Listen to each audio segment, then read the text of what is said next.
Saúde é se alimentar bem, fazer assim, curtir umas coisas assim, emocionais, sabe qual é? E curtir a vida sem ter muitas preocupações, viver bem com a família, que estresse também causa mal para a saúde, né? Olá! A análise genética para identificação de cadáveres para determinação de paternidade, tudo isso já faz parte da rotina. Mas uma nova descoberta volta a revolucionar o conhecimento sobre DNA. Os cientistas conseguiram identificar partes do DNA nas impressões digitais. Isso representa dizer que tudo que você toca passa a conter o seu código genético. Portanto, muito cuidado onde você coloca as mãos. E olhos e ouvidos bem atentos que o Canal Saúde está no ar.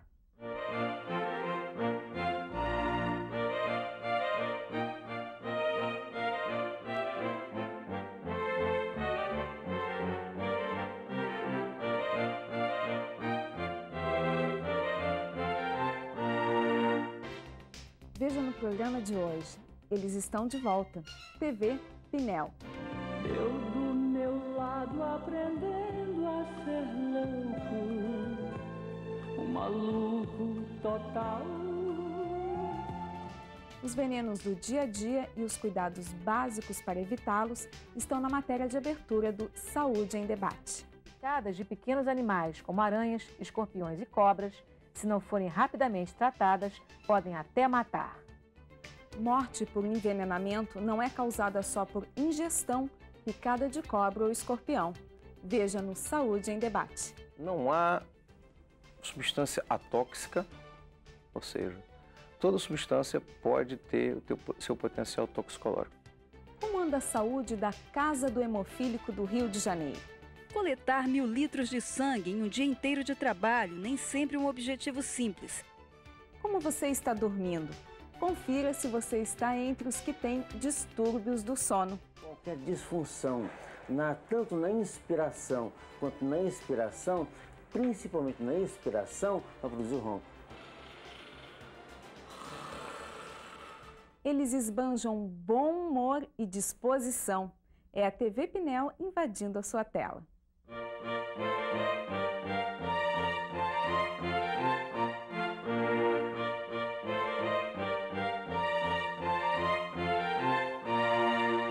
TV Pinel.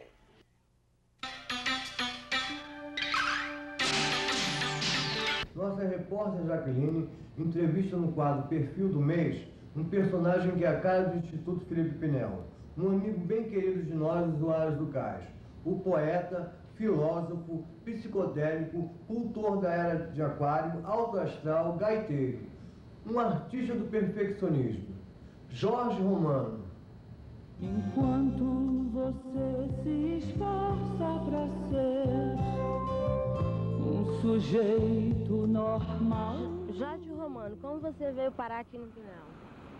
Vim parar através do surto esquizofrênico, porque estava no karma mesmo, porque aí não pode reclamar de nada. Porque o destino tá certo, que é nós que fazemos, mas tem a colaboração planetária. Porque agora esse negócio do inferno astral, entendeu? Foi o inferno astral que pintou na minha vida. Quando eu tava com a banda, era poeta gaitista de uma banda, escrevia para um jornal. Passei 4 anos, agora já arrumei outra banda, outro jornal, evoluí. E não tem que reclamar, que sofri mesmo, eu sofri 4 anos no hospital psiquiátrico, delírio esquizofrênico, mania perseguição, ideia suicida. Eu passar por esse inferno astral, foi inferno astral mesmo. Contamos com a ajuda espiritual, as coincidências, sincronismo telepático, essas paradas todas que a maioria não entende mesmo, que é 1% universitário, tem hipocrisia de um lado, burrice do outro. Coitado do povo, o povo não sabe nem que é paradoxo. Eu do meu lado aprendendo a ser louco, um maluco total. na loucura real.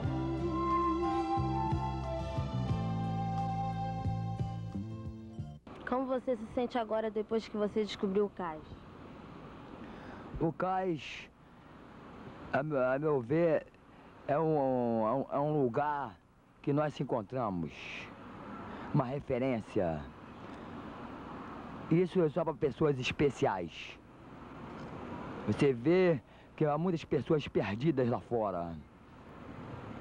Obrigado. O que você gosta de fazer fora do cais? Já viu, pega.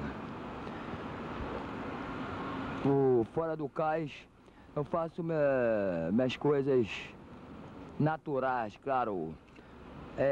Arrumo minha casa, que eu tenho uma mania perfeição. E transo minhas artes culturais, que eu nasci para ser artista mesmo, ainda bem. Porque se não fosse artista, eu preferia não nascer. Conhece aquele cara Nosferatu que fala, por que eu nasci? Pra morrer? É por aí, entendeu? É isso que eu faço mesmo, fora do cais, para meus trabalhos artísticos, comunicação social.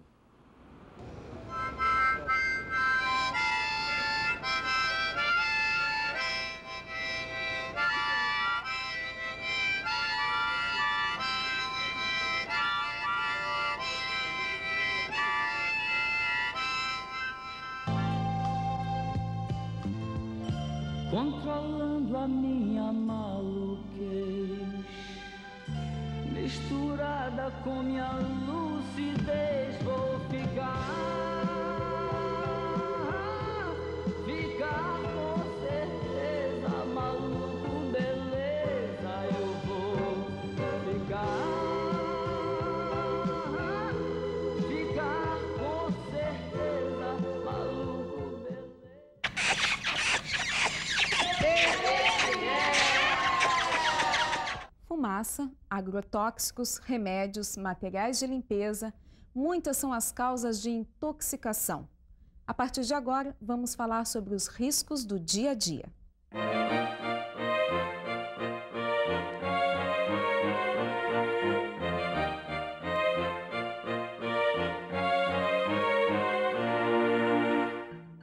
O perigo pode estar em qualquer lugar. Na fumaça que sai das chaminés das fábricas e dos veículos que lançam gases tóxicos e poluem o ar. Na água dos rios, mares e bacias, onde são jogados esgoto e dejetos industriais. Nos agrotóxicos, que usados de maneira inadequada, intoxicam os alimentos e até o trabalhador. E dentro de casa, remédios e produtos de limpeza guardados em locais de fácil acesso provocam a curiosidade das crianças e podem terminar em tragédia. A natureza também esconde perigos. Algumas plantas produzem substâncias tóxicas. E picadas de pequenos animais, como aranhas, escorpiões e cobras, se não forem rapidamente tratadas, podem até matar. Intoxicação na parte humana é o contato com alguma substância química que faça mal à saúde, cause um efeito adverso. Isso pode ser desde um medicamento, numa superdosagem, ou até uma substância, um produto domiciliar, que entra em contato com uma pessoa, causando um efeito adverso, um efeito não esperado. Nas grandes cidades, as intoxicações muitas vezes estão ligadas ao progresso, um preço a pagar pelo conforto, novas tecnologias e bem-estar da sociedade moderna. Com o processo de industrialização, cada vez mais se usam substâncias para as quais o organismo não está preparado. São substâncias sintéticas, por exemplo, que nunca fizeram parte do ciclo vital. E não se sabe o comportamento delas. E hoje em dia, o número de substâncias que são sintetizadas é muito grande, que fazem parte do nosso dia a dia. No Hospital Universitário Antônio Pedro, em Niterói, no Rio, é grande o número de pacientes com problemas de intoxicação. As causas são bastante variadas. Entre elas está o chumbinho, veneno para ratos proibido por lei, mas comercializado nos camelôs.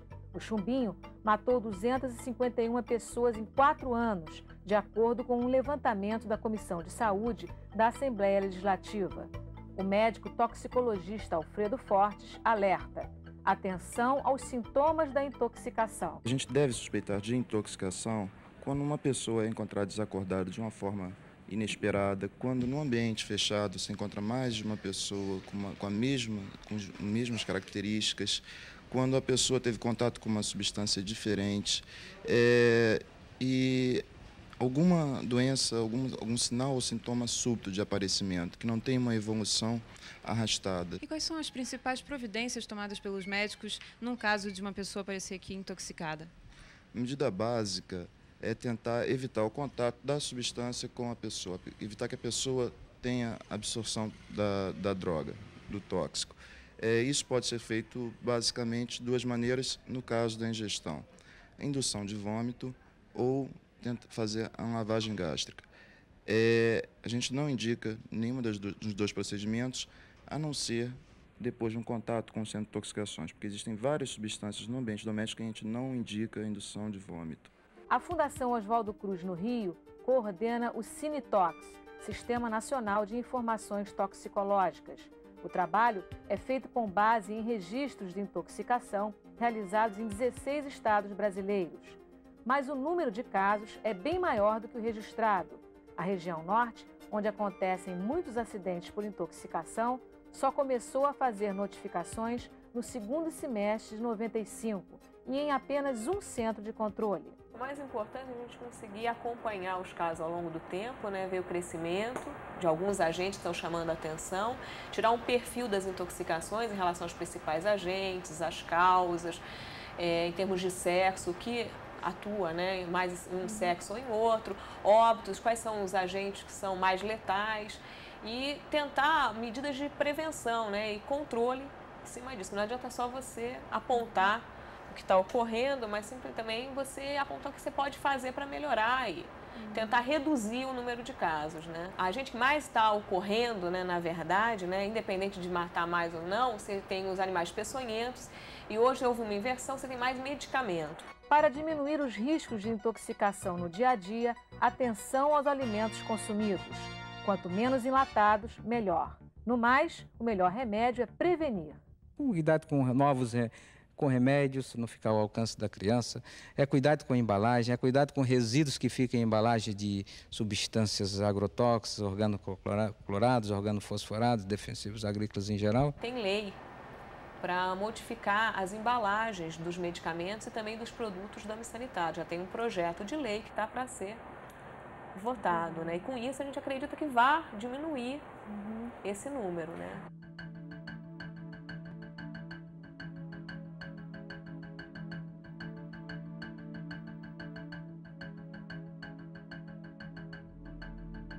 No próximo bloco, o Saúde em Debate continuará falando de intoxicação.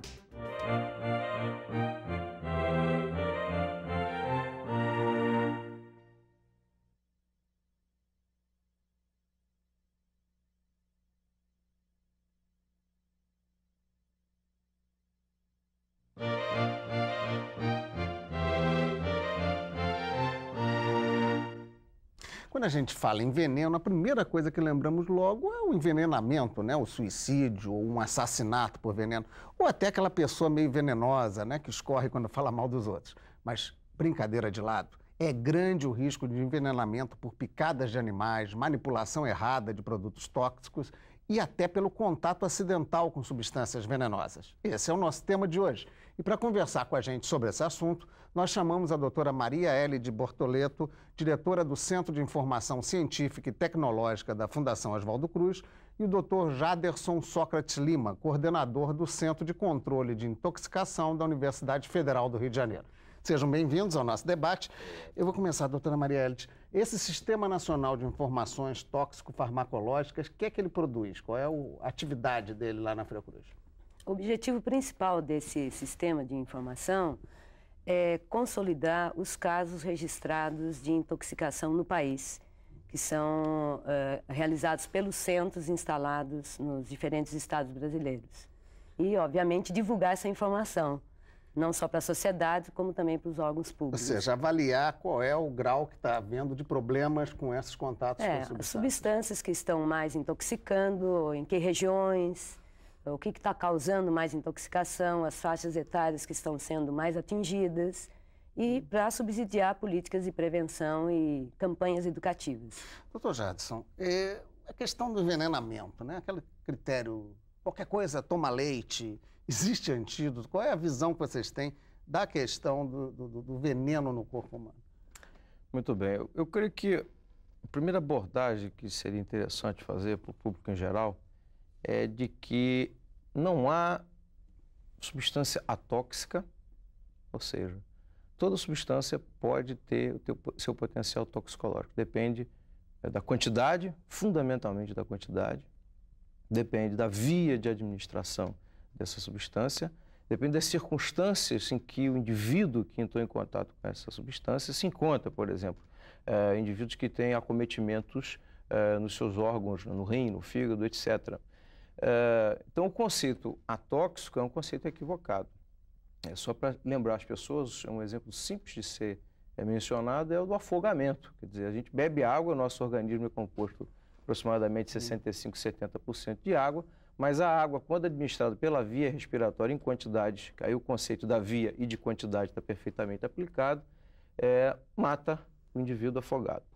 Por outro lado, substâncias extremamente tóxicas, como a toxina botulínica, eu vi no chamamento ali uma substância enlatada, né, que tem em picogramas a capacidade de matar, né, um animal, até mesmo um homem, está sendo utilizado recentemente em terapêutica no tratamento torcicolo espástico e de outros acometimentos neurológicos. Quer dizer, quando bem manipulado, quando bem administrado, quando se conhece efetivamente os riscos que essa substância pode apresentar e, mais do que isso, quando se estuda essa substância, quando se tem embasamento científico em suas propriedades sobre os organismos biológicos, podemos então utilizá-la até com potencial terapêutico. Então basta saber como, o que e quando manipular e de que maneira. A gente vê então que todo cuidado é pouco, até na água, né? Se botar água na veia também mata. Certamente. Bem, doutora Marielete, quais são as causas mais frequentes de intoxicação? São os acidentes caseiros com criança?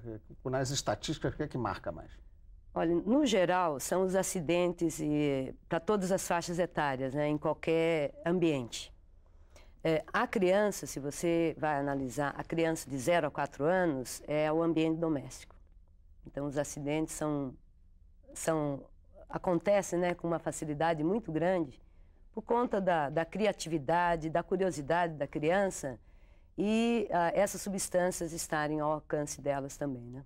Sim, e fora a questão da criança, nos adultos, é mais o quê? São os animais peçonhentos, essa palavra é sempre interessante.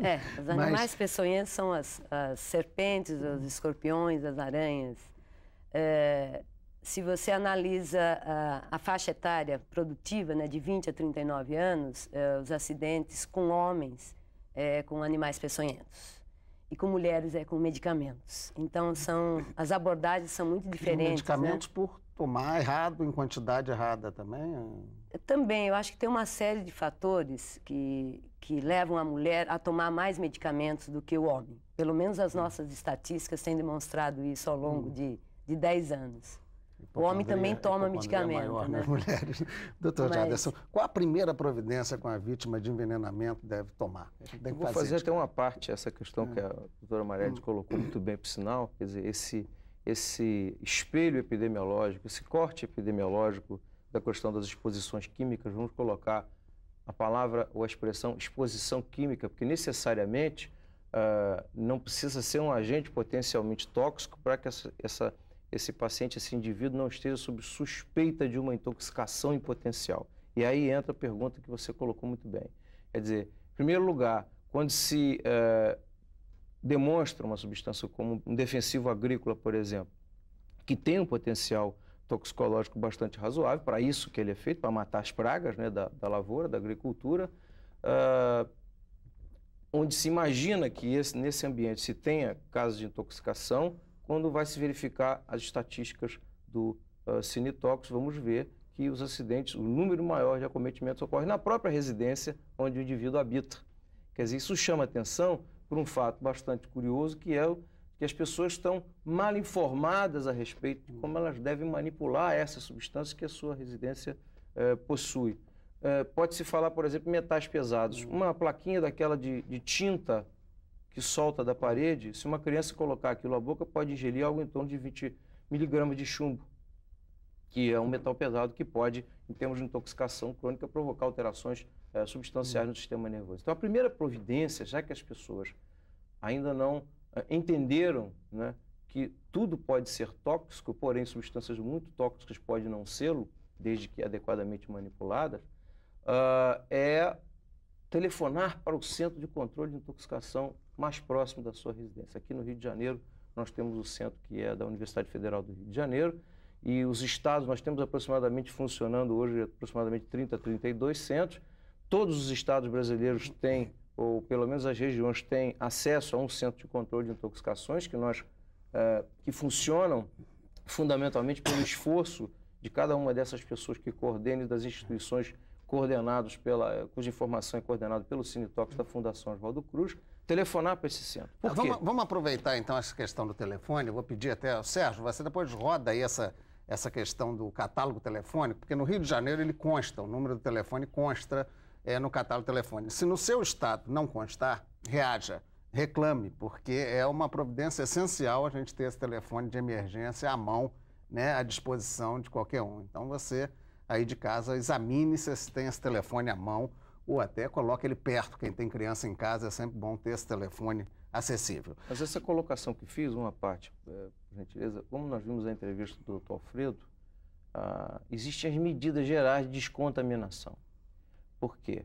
Uma exposição, ela é potencialmente tóxica quando, no intervalo entre o contato do indivíduo, principalmente pela via digestiva, né, no caso das crianças, até essa substância atingir a circulação sanguínea, onde ela vai ser distribuída para os órgãos, existe um tempo onde nós podemos agir imediatamente. Então, podemos retirar essa substância do organismo através de uma simples êmese, né, quer dizer, produzir vômito, que pode ser feito na residência com 2 colheres de sopa de detergente e meio copo d'água, pode ser feito, mas não é em todos os casos em que a êmese está indicada. Não é em todos os casos, por exemplo, que a lavagem pode ser até nocivo, como no caso de substâncias corrosivas, por exemplo. O cloro, né, e outras substâncias, os hidrocarbonetos. Exatamente. Então, o contato com o centro vai permitir que nesse intervalo compreendido entre o contato do indivíduo com a substância até a sua absorção definitiva para a circulação, para o leito circulatório, nós possamos tomar alguma medida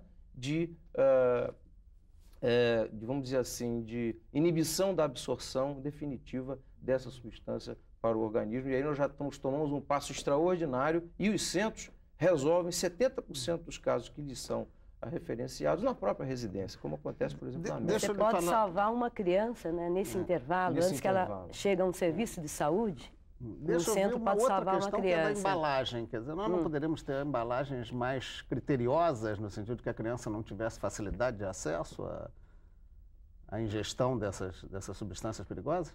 Olha, nós estamos trabalhando nesse sentido, que já existe uma lei federal para embalagem, que chama Embalagem Especial de Proteção à Criança para Medicamentos e Produtos Tóxicos de Uso Doméstico, que está ainda tramitando no Congresso desde 1994. Nós acreditamos que com a aplicação dessa lei, em primeiro lugar a aprovação, né, isso vai diminuir sensivelmente os casos de intoxicação em crianças de 0 a 4 anos, que vai dificultar a abertura dessas embalagens. Um outro aspecto aí que eu queria lançar, doutor Jadson, é a questão dos agrotóxicos. Nós somos o 3º mercado mundial de consumo de agrotóxicos e temos uma previsão de 300 mil casos de pessoas que se intoxicam com agrotóxicos no campo. E consta que 22 substâncias são vendidas sem nenhum receituário, quando no primeiro mundo elas são. Quer dizer, adianta a sua legislação, o que é preciso fazer, com um exemplo do caso dos agrotóxicos, para evitar que haja esse grau tão grande de pessoas que adoecem por conta de produtos desse tipo? Eu retorno à questão conceitual inicial que foi aqui colocada, né? Quer dizer, o defensivo agrícola, né, ele tem um papel, quer dizer, hoje nós não vivemos mais sem esse mundo químico que nos cerca. Nós temos, eu acredito, em torno de 20 milhões de substâncias que a gente pode estar em contato, fora as que estão nos bancos de síntese das respectivas indústrias, que ano a ano vêm sintetizando mais e mais produtos em substituição àqueles outros com potencial toxicológico maior ou que tem uma eficácia, né,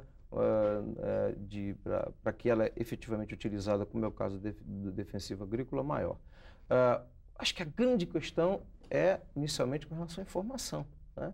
Nós observamos as pessoas que manipulam efetivamente o defensivo agrícola não são pessoas efetivamente treinadas e educadas para tal, quer dizer, são profissionais, né? Recentemente nós vimos até o mercado das crianças, o mercado de trabalho de crianças na lavoura, não são profissionais adequadamente treinados para utilizar aquele produto, porque eles têm uma regra de utilização. Da mesma maneira que um medicamento é prescrito para ser utilizado de 8 em 8 horas, existe todo um cortejo de utilização desses produtos defensivos agrícolas que tem que ser seguidos à risca. Por quê? Porque se entrarem em contato com a pele humana, muitas dessas substâncias são lipossolúveis e penetram efetivamente no organismo pela via dérmica, que é uma barreira de proteção natural na nossa pele. Então, fundamentalmente, a instrução e a educação desses trabalhadores que efetivamente manipulam equivocadamente essas substâncias que se expõem indevidamente a elas. Nesse campo do trabalho, doutora Maria, existe a legislação brasileira, ela é boa, é eficiente nesse sentido de proteger o trabalhador para esses riscos de intoxicação em trabalho? Não, eu acho que ainda nós temos muito a fazer nesse sentido. Acho que muito pouca coisa foi feita. E o número de intoxicações por agrotóxicos está crescendo, pelo menos os casos que o Sinitox vem registrando, nos últimos 3 anos, o crescimento está sendo de 18% ao ano. E também tem um dado muito interessante que nós estamos também avaliando, que o número de pessoas que estão usando o agrotóxico para se matar. É muito grande o número de suicídios por agrotóxico no Brasil. Não é só na região sul, em todas as regiões brasileiras, o número de suicídios está muito grande. É um dado, assim, muito preocupante. É uma parte, até por gentileza, a doutora Marielle colocou muito bem isso. Acho que é uma questão, nós temos que trabalhar sobre dados, né? Havia sido feita a colocação, se temos leis para isso. Eu acho que temos as leis, né? Mas se na minha consciência de cidadão eu contrato uma pessoa semiletrada ou analfabeta para lidar com um produto químico, eu estou infringindo a lei. Então, qual é a minha contribuição como produtor agrícola ao contratar o indivíduo, ao saber, ao ser instruído corretamente sobre como utilizar um produto sob o ponto de vista técnico, de manipulação técnica, e não fazê-lo? Bem, nós vamos agora a um pequeno intervalo e depois você vai ver o que pode ser feito para reduzir a quantidade de casos de envenenamento acidental. Fique ligado que Saúde em Debate volta já já. Ainda hoje, vamos fazer uma visita à Casa do Hemofílico do Rio de Janeiro. Não perca!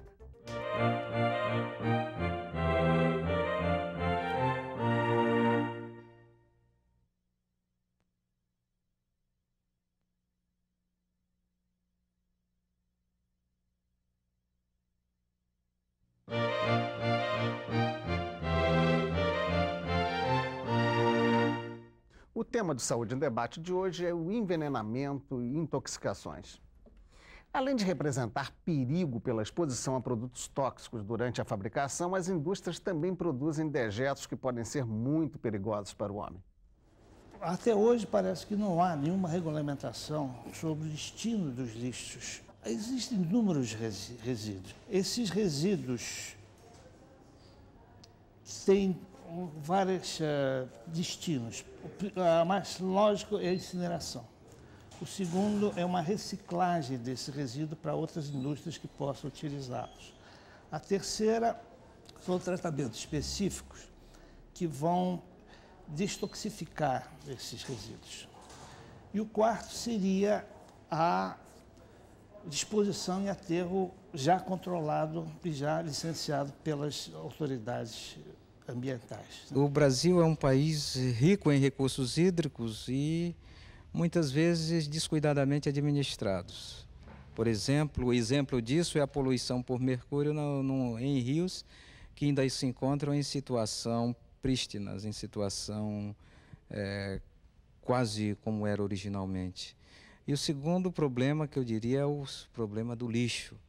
O lixo aí num sentido mais amplo, ou seja, o lixo gerado pela indústria, o lixo gerado pela agricultura. É prática comum tanto na Europa quanto nos Estados Unidos, recolher as pilhas usadas. As próprias lojas que vendem pilhas já têm um coletor, onde as pessoas que compram uma pilha nova jogam a sua pilha velha. Essas pilhas, então, serão tratadas de maneira a não poluir o ambiente, ou seja, lá onde for, com os metais pesados. Pelo que vimos, esses dejetos industriais aí são produção de efeito colateral, né, da industrialização. É possível reduzir o preço dessa industrialização? O que a gente pode fazer? Eu acho que é o próprio homem que polui o ambiente. E, então é uma questão de conscientização. Acho que cada cidadão tem que ter essa consciência, né, que está promovendo a poluição ambiental em todos os níveis, né? Até uma dona de casa com o seu próprio lixo. Nós não temos aqui uma coleta seletiva de lixo, que poderia facilitar. O exemplo da pilha, que foi colocado agora, é realmente uma coisa muito fácil, né? E que o Brasil teria, como eu falei, nós temos muita coisa a fazer nesse país aí. Na parte da industrialização, as empresas que não reduzem o risco de contaminação de trabalhadores não poderiam ser punidas, não poderia haver um sistema, ou isso representa investimentos muito grandes que vão acabar refletindo na economia e nos consumidores? Eu acredito que não, porque, veja bem, qual é o custo que tem um trabalhador que manipula equivocadamente uma substância química ou para a indústria mesmo, que perde as horas de trabalho daquele indivíduo, que o submete a uma exposição química e, portanto, está sob risco de ser visualizada pela própria sociedade como um todo, porque eu acredito que a medicina mais barata e a mais eficaz demonstrada até hoje é a preventiva, né? Quer dizer, eu acredito que pode ser tomada medida ou medidas excepcionalmente necessárias podem ser tomadas pela indústria, é um custo bastante razoável, porque se ela for somar na ponta do lápis quanto custa para a sua imagem, não é? Para a sua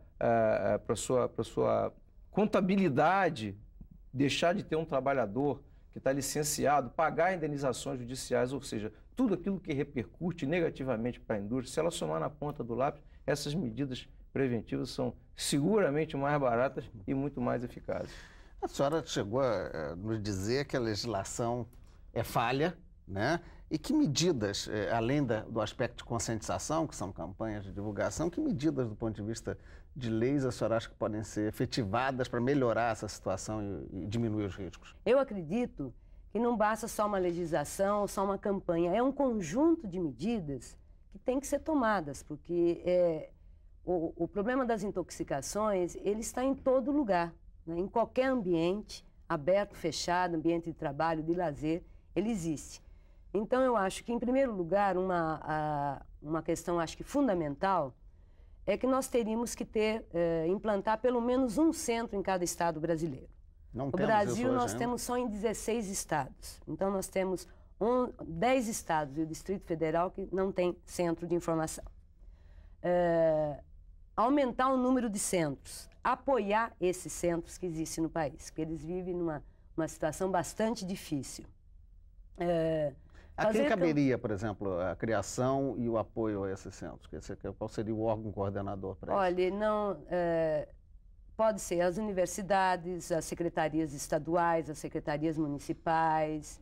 Isso é os órgãos públicos. Eu acho que tem que serem conscientizados da importância, né, de se implantar esses centros. Que com isso nós vamos ter uma visão mais real do problema. Que a OMS estima que 2% da população em países em desenvolvimento se intoxica anualmente. O Jados acabou de falar que nos Estados Unidos em torno de 2 milhões e 500 mil. No Brasil daria 3 milhões de pessoas se intoxicam anualmente, nos diversos tipos de intoxicação. As campanhas educativas e preventivas, eu acho que são fundamentais, e nos mais diferentes veículos. E pensando muito em atingir as populações longe dos centros, das grandes áreas metropolitanas. Nós somos um país em que o índice de analfabetismo é muito alto, então teriam que ser campanhas dirigidas a essa população que não sabe ler, Então, teriam que ser feitos manuais, com figuras, numa linguagem que tenha, que um lavrador consiga entender, que isso seja levado para as cooperativas, associação de moradores, associações de igrejas. Então, ter uma campanha mesmo muito grande de prevenção e de educação.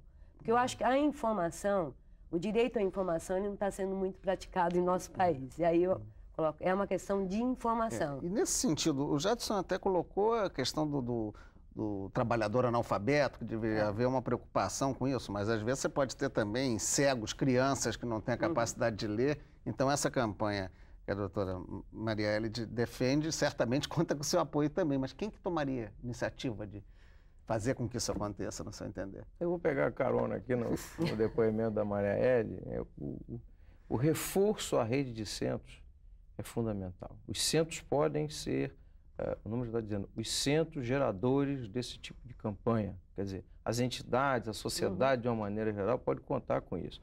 Aqui no Brasil, sequer eles são definitivamente ligados ao Sistema Único de Saúde. Veja bem, nós temos uma lei maior que a Constituição, nós temos a Lei 8080, que é a lei do Sistema Único de Saúde, e se nós formos traçar o perfil de atividades e de serviços que os centros efetivamente realizam, eles estão perfeitamente inseridos dentro dessa lei. Então, o primeiro passo seria inserir a rede de centros de controle de intoxicação dentro do Sistema Único de Saúde. E aí, sim, as secretarias de saúde, as secretarias estaduais, municipais, dentro da visão de municipalização do serviço de saúde, os centros poderiam ser as fontes geradoras desse conhecimento, dessa informação. A informação existe, o futuro é agora, só que não está democraticamente distribuído. Né? Marielle, parece que vai haver agora em setembro um encontro desses centros, né? Um encontro nacional. Medidas desse tipo certamente serão discutidas lá? O que vai acontecer nessa reunião?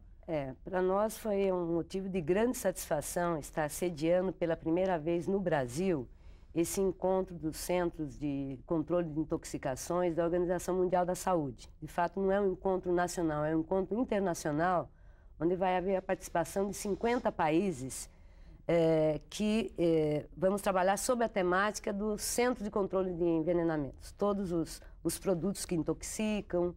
E para nós ficamos 2 anos, né, eu e o Jadson, tentando, né, convencer a Organização Mundial da Saúde da importância de trazer para o Brasil esse encontro e subsidiando com muita informação. Então, a gente conseguiu sensibilizar e este ano, aqui em setembro, nós estaremos sediando o 10º encontro dos centros mundiais, né? E agora está difícil sensibilizar a própria sociedade aqui de que esse encontro do Programa Internacional de Segurança Química, que é um esforço conjunto do Programa das Nações Unidas para o Meio Ambiente, da Organização Internacional do Trabalho e Mundial de Saúde, para implementar esse programa definitivamente no Brasil. Então, as pessoas aqui precisam estar sensibilizadas para a importância de ter como gestor, não é, desse problema da segurança química no Brasil, a Organização Mundial de Saúde. É isso que nós esperamos, que a sociedade abrigue esse evento e que lhe dê todo o apoio formal para que ele logre o êxito que ele efetivamente merece. Bem, o Saúde em Debate fica por aqui. Queremos agradecer a presença da doutora Marielle de Bortoleto, diretora do Centro de Informação Científica e Tecnológica da Fundação Oswaldo Cruz, e também do doutor Jaderson Sócrates Lima, que coordena o centro lá na UFRJ. Bem, nós queremos também agradecer a vocês que nos assistiram até agora e até a semana que vem. Fiquem com Saúde em Revista, não vão embora não. Você dorme o suficiente? Daqui a pouco, o Saúde em Revista tira suas dúvidas sobre o sono.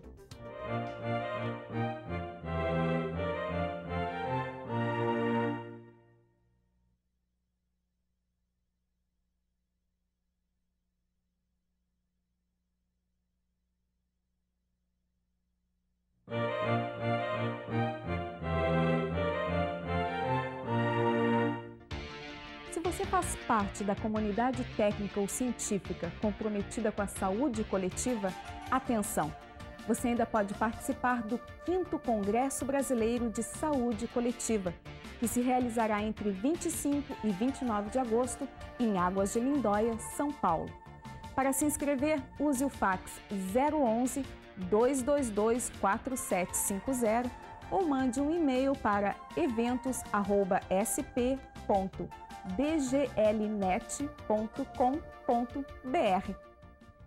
Vamos visitar agora o hospital que garante uma melhor qualidade de vida para os hemofílicos.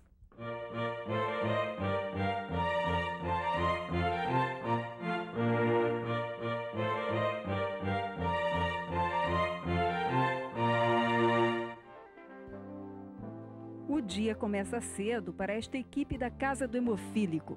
Com um posto médico itinerante, os profissionais da saúde visitam várias fábricas, empresas e firmas comerciais. Coletar 1000 litros de sangue em um dia inteiro de trabalho nem sempre é um objetivo simples. Em geral, a média é de 250 doações por dia. São poucas as pessoas que participam da campanha. O senhor se sente melhor depois que doa? Melhor. E agora tem que repor a energia perdida lá na doação. Reposição de energia, lógico. O senhor aconselharia todos a fazerem doação de sangue? Não tem dúvida. Quantos precisam de sangue, principalmente os hemofílicos, que há a necessidade de fazer sempre uma reposição, né? Lógico.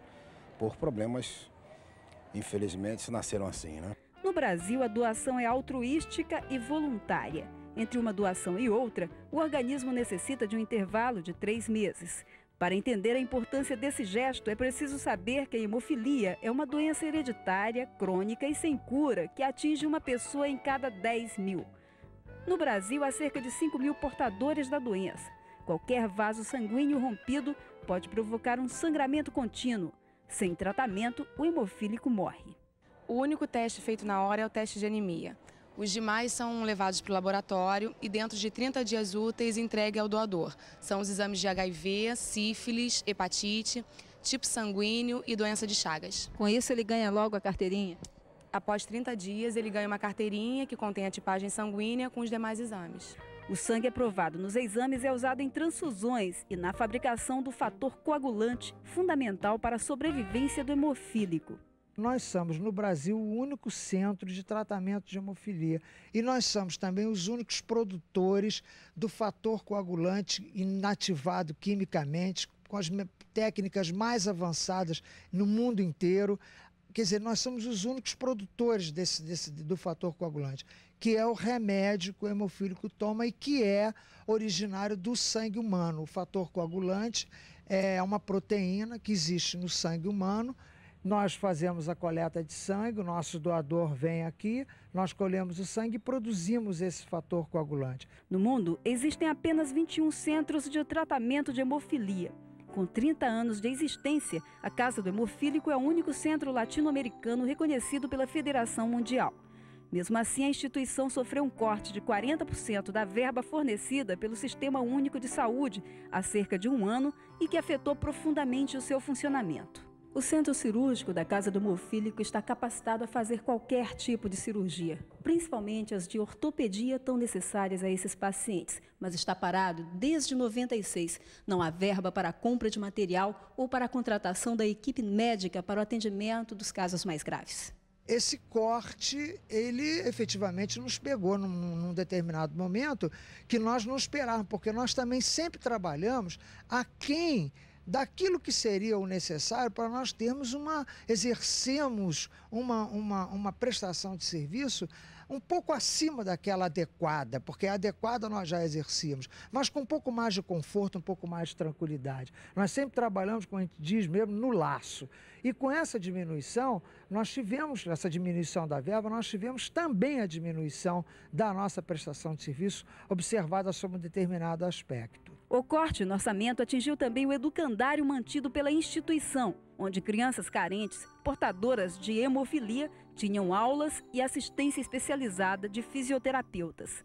Um corte na sobrevida de milhares de pessoas que ainda esperam por uma política de sangue no país. O convívio entre o homem e o cão é mais antigo do que se imaginava. Suspeita-se que esse convívio possa alcançar a marca de 135 mil anos. O dado pode parecer irrelevante, mas sem dúvida sempre é gratificante saber que homens e cachorros exercem suas afetividades mútuas há tanto tempo. Insônia, sonambulismo, ronco. Fique de olhos bem abertos que o Saúde em Revista vai falar sobre distúrbios do sono.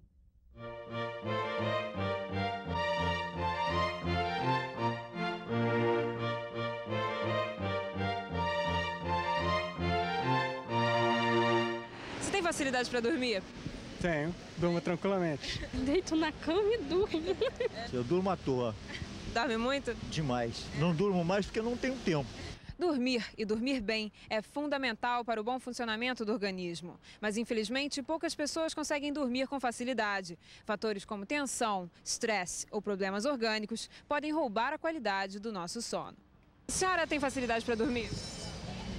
Mais ou menos. Não. Quer dizer, de vez em quando, não. Tenho muita dificuldade em dormir, bastante dificuldade mesmo. Tipo assim, fico na televisão até as 3 horas da manhã. Quando eu não durmo, eu fico na janela, rezando, vendo as estrelas, vendo o Cristo Redentor. Nós temos um conjunto de neurônios localizado na formação, em todo o tronco cerebral, que se chama formação reticular. Então, essa formação reticular inibe a vigília e aí sim se produz o sono. Qualquer dificuldade nessa inibição da vigília, nós temos distúrbios do sono. São muitos os distúrbios do sono. Hoje vamos falar sobre alguns deles, começando pelo mais comum. O que é a insônia? É a inibição da produção do sono. Você inibe a função da serotonina, dos neurônios que vão lá produzir a inibição da vigília. Tem remédio. Primeira coisa, você tem que procurar a causa da insônia. Se for uma causa, um distúrbio hormonal, um distúrbio clínico qualquer, tá? Do organismo, vamos curar primeiramente o organismo do indivíduo. Agora, se for, por exemplo, vamos supor que seja uma pessoa muito estressada, vamos ter que dar alguma coisa para tirar esse estresse. Sabe o que é sonambulismo? Não sei, mais ou menos. Ainda não acordei, ando perambulando por aí, ainda não. Eu já levantei um dia, fui até a sala.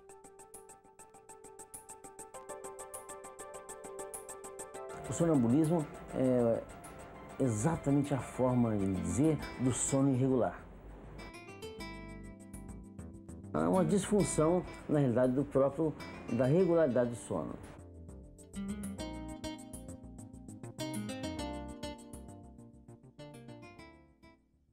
Caso você acorde uma pessoa com sonambulismo ou sonâmbulo, não vai acontecer nada. A pessoa vai acordar regularmente, tá? Só não vai saber o que estava fazendo. Ah, estou aqui, não vai saber o que está... Não. Agora, uma pessoa com sonambulismo, é perigoso você deixar com a janela aberta, que pode, de repente, tomar qualquer atitude ou abrir a porta, pular uma janela, uma porta, sem saber o que está fazendo. O senhor ronca?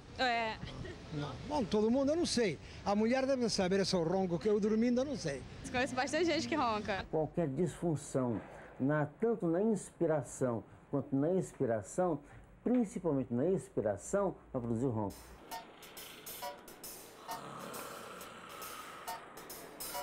Existe nos Estados Unidos, eles atualmente estão começando a estudar mais, tá? Inclusive lá, sabe que se, por exemplo, o casal, tanto faz homem ou mulher, casar e roncar muito à noite e perturbar o sono do outro, é até razão para anular casamento. Quantas horas para dormir bem? Entre 6 e 8 horas. 6 no máximo. Olha, acho que umas 6, 8 horas tá bom. Dormir muito ou pouco é relativo. Cada um deve respeitar o seu próprio relógio biológico. Mas lembre-se, dormir demais pode ser um distúrbio do sono e causar muitos problemas.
Na realidade, tem que haver uma conjunção funcional entre vigília e sono.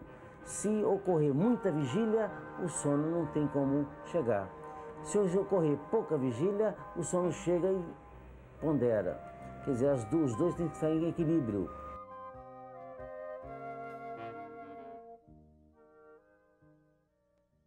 Se algum destes distúrbios estiver te deixando de olhos abertos a noite toda, o ideal é procurar um médico.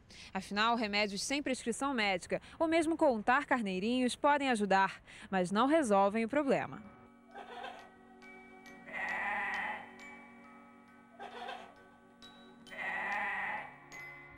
Canal Saúde desta semana fica por aqui, mas na semana que vem tem mais. Confira!